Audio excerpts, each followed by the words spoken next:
കോഴിക്കോട് കോർപ്പറേഷനിൽ മേയർ സ്ഥാനാർത്ഥിയായി കോൺഗ്രസ് പരിഗണിക്കുന്ന ചലച്ചിത്ര സംവിധായകൻ VM വിനുവിനെ കല്ലായി ഡിവിഷനിൽ മത്സരിപ്പിക്കാൻ ധാരണയായി. ഇന്നലെ പരസ്യമായി മേയർ സ്ഥാനാർത്ഥി പ്രഖ്യാപനം വേണ്ടെന്നാണ് ധാരണ. സ്ഥാനാർത്ഥി നിർണ്ണയവുമായി ബന്ധപ്പെട്ട് Kozhikode DCC president advocate Praveen കുമാറിന്റെ നേതൃത്വത്തിൽ അന്തിമ ചർച്ച ഇന്നുണ്ടാകുമെന്ന് കോഴിക്കോട് ബ്യൂറോ പറയുന്നു. ദീപക് തരമണ വിശദാംശങ്ങളുമായി ചേരുകയാണ്. ഗുഡ് മോർണിംഗ് ദീപക്, വിവരങ്ങൾ. Very good morning S K. കോൺഗ്രസിന്റെ സ്ഥാനാർത്ഥി പട്ടിക സാധാരണഗതിയിൽ അത് വല്ലാതെ നീളാറുണ്ട്. പക്ഷേ ആ നീളുന്നത് ഒഴിവാക്കാൻ വേണ്ടിയുള്ള നീക്കമാണിപ്പോൾ DCC പ്രസിഡന്റ് പ്രവീൺ കുമാറിന്റെ നേതൃത്വത്തിൽ നടക്കുന്നത്. അതിലേറ്റവും പ്രധാനപ്പെട്ട കാര്യം പൊതു സ്വീകാര്യതയുള്ള മുഖത്തെ ഇറക്കുക എന്നുള്ളതിൽ അവർ വിജയം കാണാൻ പോകുന്നു എന്നുള്ളതാണ്.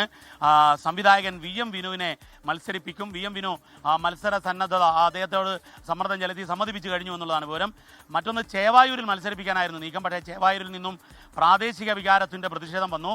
അങ്ങനെ DCC കല്ലായി ഡിവിഷനിൽ നിന്നും മത്സരിപ്പിക്കാൻ തീരുമാനമെടുത്തു കഴിഞ്ഞു. ആ കാര്യം VM വിനുവിനെ അറിയിച്ചു കഴിഞ്ഞു. ഇന്ന് തന്നെ പ്രഖ്യാപനം ഉണ്ടാകുമെന്നാണ് വിവരം. ഇന്ന് കാലത്ത് തന്നെ യോഗം DCC പ്രസിഡന്റ് നിർണായകമായ ഇതുമായി ബന്ധപ്പെട്ട യോഗം വിളിച്ചിട്ടുമുണ്ട്. മറ്റൊരു പ്രധാനപ്പെട്ട കാര്യം, രത്നസിംഗിന്റെ മകൻ അഡ്വക്കേറ്റ് ഷേർ സിംഗിനെ മത്സരിപ്പിക്കാൻ നീക്കം നടത്തി. പക്ഷേ അത് വിജയിച്ചില്ല എന്നുള്ളതാണ്.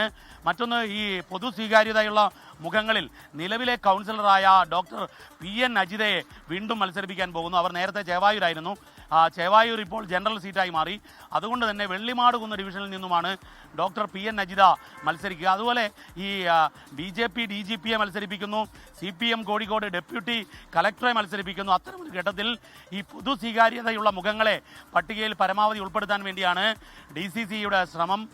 മറ്റൊരു കാര്യം, KPCC സെക്രട്ടറി മുഹമ്മദ് നിയാസ് മത്സരിക്കുക ഈ നമ്മുടെ ഓഫീസ് ഉൾപ്പെടെയുള്ള പ്രദേശത്തായിരിക്കും. എരഞ്ഞിപ്പാലം ഡിവിഷനിലായിരിക്കും. പക്ഷേ അവിടെ തടസ്സമായി 4 സ്ഥാനാർത്ഥികളുടെ പേര് ആ ഡിവിഷനിൽ നിന്നും വന്നിരിക്കുന്നു.